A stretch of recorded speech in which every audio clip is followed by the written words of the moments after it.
ఐక్యరాజ్య సమితిలో భారత్ని శాశ్వత సభ్య దేశంగా చేర్చుకోవాలని ప్రస్తుతం ఉన్న 5 శాశ్వత సభ్య దేశాల్లో 4 ఎప్పటి నుంచో చెప్తున్నారు. ఒక్క చైనా అడ్డుపడతా వస్తూ వచ్చింది.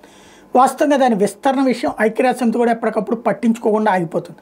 ఇవాళ కనుక ట్రంప్ ఆదేశిస్తే ఖచ్చితంగా ఐక్యరాజ్య సమితి చేస్తుంది. వాస్తవంగా ఐక్యరాజ్య సమితి ట్రంప్ ఆదేశాలకు లొంగకూడదు. అది అంతర్జాతీయ సంస్థ 193 దేశాల సభ్యత్వం ఉంది.